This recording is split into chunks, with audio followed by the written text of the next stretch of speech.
Hey ho, Nigel Moore here. So up until today, sending emails or setting Growably up to send emails has been a little bit difficult, and that's because of the way it integrates with Mailgun, and you have to send us API keys and all sorts of crazy stuff.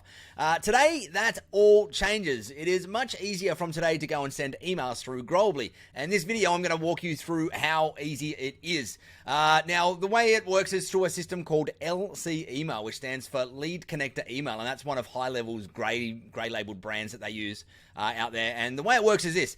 Inside your Growably tenant, you will go into your settings and you will click on email services. Funny that. And let me move my ugly mug out of the way.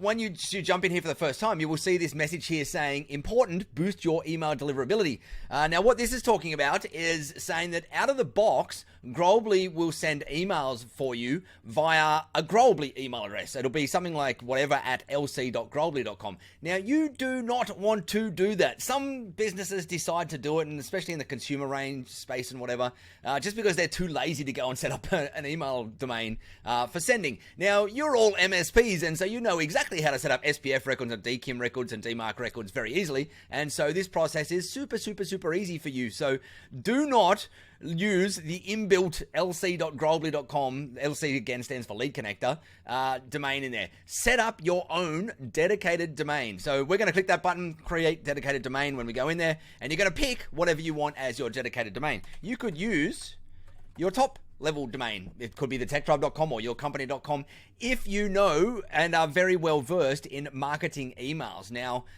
you want to be very careful here, because if you go and start doing marketing emails using your top level domain or your primary domain, and you make a mistake and get yourself blacklisted, then you're not going to be able to send emails even to your clients, which is a problem. I've seen this happen to a few MSPs over time, so be very careful.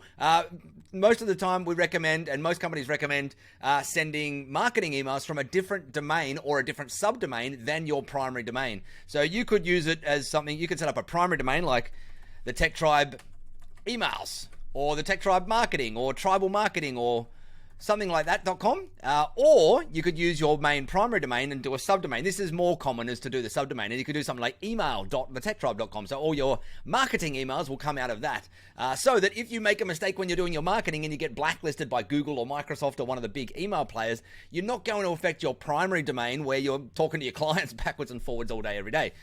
So in this particular example, I am going to use McTest. It's one of the domains that I use all the time for different testing things, because we already have email dot set up under the Tech Tribe for another purpose. So in here, I'm just going to use McTest, and you click in here and you click add and verify.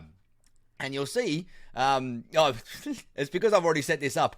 I set this up before as I was recording this video, so that I could make sure that the process worked before I recorded the video. But you can see here, it can already tell that the domain is already pointing to the email server, because I've already gone and set up the MX records. So I'm going to click on use the same here. You would actually get another email box, and I'm going to see if I can find it in here in a minute, or a notification box. Yeah, you will get this that pops up before that one. And your one here gives you two options to connect your domain in here. The first one is, if you click the continue button, it's going to try and connect to your domain provider, and if it can figure out that it's Cloudflare or Google domains, or which I don't think exists anymore, or GoDaddy, then it's going to ask you to authenticate to them, and it can automatically create all of the 5 or 6 DNS records for you without you having to lift a finger. You don't have to copy and paste anything in. However, if you are like me and you prefer to do things manually, so you have ultimate control and you're not giving access to third-party systems to your DNS registrar, then you just click on this add record manually button here, and it pops up all the 5 records here that you need to go and add.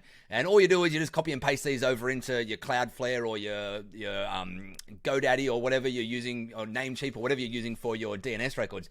And that literally takes you about 2 minutes. So very easy. Once you've done that, so as I said, I've already done this, so all these records should verify for me now, because I already did it just before I recorded this video. But if I click verify records now, it will go and attempt to do a few things. You can see in here, it's tried to verify them. It failed on the DKIM record up here. Sometimes DNS lookups fail when they're doing email verifications, just because they've got a timeout in them, and if the provider doesn't reply back in like the second that it's waiting to reload the page, then you've got to click it again. So I'm going to click it again, and hopefully it gets it the second time around. If it doesn't, you know what? What it's likely done here is given me a different DKIM ID because we've set up that domain the second time. So I'm going to have to go and I'll pause the video now and I'll go and reset that back up so I can verify this. Okay, I'm back. It actually was the right record in there, and it was just needed an extra refresh, and it worked okay. So we're all good. We've got them all verified in here. It will actually on this page give you a sixth DNS record in here, which is your DMARC record. Now, being an MSP, I'm sure you know all about DMARC records because you should be managing them for all of your clients. And so it will recommend, I think it recommends by default out of the box to put a policy of none. Now, as you all know, your policy of none is not the best policy for DMARC. You should ideally be on quarantine or reject. Ideally reject. Reject is the ultimate that you want to get to. So I've turned this one to reject. I think it shows up in this little box here. It says none, monitors your email traffic, no further action is taken. Quarantine is kind of, to me, the minimum standard we should all be having, and reject is what we all should ultimately be aiming for. So once you've got all those records in and you've verified the domain, you then now have a domain that you can go and send your emails in Growably. And so if I go back here into dedicated domains now, you will see that I've got this mctest.thetechtribe.com. It needs to go and set up an SSL so that like unsubscribe pages and stuff can be loaded through it. But that takes sometimes 5, 10, 15 minutes. But I'll just go back in and click verify again because sometimes it kicks it off a little bit faster. So now that you're in here and you've got this domain in here, you've now got some settings in here. The first settings are in here. You can see that you can verify, you can delete the domain. You can assign an IP address. Now you can see down the bottom here that high level has the capacity to be able to use dedicated IP addresses. Now we're not currently going to be offering dedicated IP addresses to you. They come at a charge, forget about the charge part of things. We could figure that part out. The dedicated IPs are typically only needed for when you're sending emails greater than, like, quantities greater than about 100,000 per month. Now, most MSPs in the world, or there's very few MSPs in the world that are sending more than 100,000 emails per month. And so dedicated IP addresses are typically not recommended. You're better off using the reputation of the shared IP pools that you're using of either LC Email or ActiveCampaign or Infusionsoft or Keep or HubSpot or whatever it is you happen to be using. So we're not currently offering dedicated IPs in there at all. So that one is doesn't make any sense. You can set your default headers for your emails in here if you want, to your name and your email. You can that will then flow through to any emails that you send out of there through Growably. You can go into your domain settings here and you can turn off click and open tracking if you want. Doing marketing emails, you want click and open tracking turned on so that you can see what people are doing, and you can get an idea of your open and click rates in things. And then you can go in here if you wanted to warm up an email domain, for instance. Now, this is advanced email marketing, and what this means is, I'll save that for another day because that's another big long video. But if you wanted to warm up your brand new email domain so that it starts to get some good reputation out in the world, to stop your emails being put in like junk folders or promotional newsletter folders, then you go in here and you can create a new SMTP user and go and add that into whatever email warm-up system you are using. Again, that's advanced stuff, so if you don't know what I'm talking about, ignore it for now. Just focus on sending good quality emails to people that have opted in. So that's some of the first settings in there. The next lot of settings, and this is where the cool stuff comes with LC Email, is this granular control over what subdomains you can use for different parts of Growably. Now, inside Growably, there's a lot of different areas that can send emails, and they all have different types of use cases for why you would send emails in that area. Now, previously, up until today, you could only ever send one email type through, or you could only send all of those email types through one subdomain, which meant that your workflow emails and your conversation emails and your campaign emails and your bulk emails and all that sort of stuff all went through the one subdomain. Now you've got granular control to be able to split that. So if you went back over to this dedicated domain thing here and you clicked add domain and you added a secondary domain, you could go over in here and you could say, okay, well, for all workflows, by default, I want all workflows to send all emails that go out via workflows via my, maybe it's work.thetechtribe.com or whatever it happens to me as a subdomain. And then you want one-on-one conversations to go out via another subdomain, which might be dedicated.thetechtribe.com. And campaigns might go out via email.thetechtribe.com. The difference here is that one-on-one conversations, it's very, very, very rare that you're going to have someone click a mark as spam button on a one-on-one conversation. Whereas it happens quite often when you're doing bulk emails and campaign emails, which can affect your reputation. And you don't want the reputation of this subdomain affected by things that you're doing on these domains over here, depending on how hard you are going with or how aggressive you are going with your email marketing. So you've got all that control here as well, which is super cool.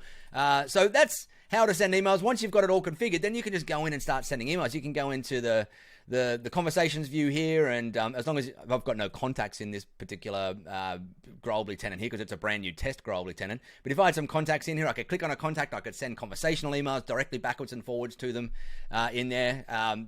What I mean by backwards and forwards is you can send emails out to your contacts in here, and then Growably will thread the emails back into your contact in conversation in here, so you can see it all in one pane of glass. And you can see all those conversations happening over in here. But then you can go into your automations, like your workflows and whatever, and you can set all your emails, pardon me, to go and send through there, depending on what domain you've set, as well as via campaigns. If you go into marketing and under emails and campaigns, all your emails that go through here are going to go through that LC email provider as well. So you just got to make sure that you're using whatever subdomain that you choose. Just make sure that you're using the correct subdomain in here. So I think that's about it. One thing I will highly suggest you do is you head to help.thetechtribe.com. Now, this is before you do any emailing at all. Head to help.thetechtribe.com. It will show up like this. Click on the FAQ vault here and click on Growably on the right-hand side here. And in the left-hand menu, it's got this category here called email sending, and you'll see a bunch of FAQ articles on here. I highly recommend you read and study every single one of them just to understand how email sending works. Email sending is a wildly profitable means of doing marketing in the MSP space and in any space in the world. But there is gotchas to it, and there's things you need to know. And so we've listed out a bunch of them in here just to help you understand how to better do email marketing as you're growing and building your MSP. So hopefully that all helps. Any questions, as always, you can reach out to our support team at help@thetechtribe.com, or you can post about it in the Growably section inside the Tech Tribe, and you can get the input there from other members using Growably as well. But this is a big change. Emails have always been a bit of a pain in Growably to set up, and it's driven us crazy in the back end because most of the pain is administrative on the back end. But that's mostly fixed now. Now, the last but not least thing that I will say in here is, whilst you now have access to this amazing LC email system, and we're giving you a wildly generous amount of emails that you can send per month for free, you may still say, hey, I'm a wildly advanced email marketer. I want to still manage and have complete control over my own SMTP provider. And the awesome thing is that you can still do that. And if you go to this email page here, you can see this FAQ page here. You can see that it says, what external SMTP providers can I use? And you can click on that, and that will guide you through how to go and set up your own SMTP provider if you still want to use your own Mailgun or SendGrid or Amazon SES or whatever it happens to be, so that you've got complete and granular control over your own email sending. That's for advanced email marketers. Again, that's probably something that you don't even need to think about until you're sending multiple tens, if not hundreds of thousands of emails per month, but it is available to you. And that's one of the things I love about High Level is it's widely configurable. We use ActiveCampaign, unfortunately, for our CRM for us in the Tech Tribe, and we're so wedded into it that the cost of moving away is very, very high. The downside is Growably, I'll get it right the third time, ActiveCampaign don't give us any functionality of being able to use an external SMTP provider if we want to. We have to use theirs, and we don't get any visibility into any of the email logs or anything in theirs, which is a pain in the rear end for us when we're troubleshooting things. So I love High Level because of that. It means that in Growably you can choose whatever you want. You've got complete control over whatever way you want to send emails. This new way in LC email is very easy to go and set up, as you can see. So I am going to leave you with it. Hopefully that helps. Have an awesome day, and bye for now.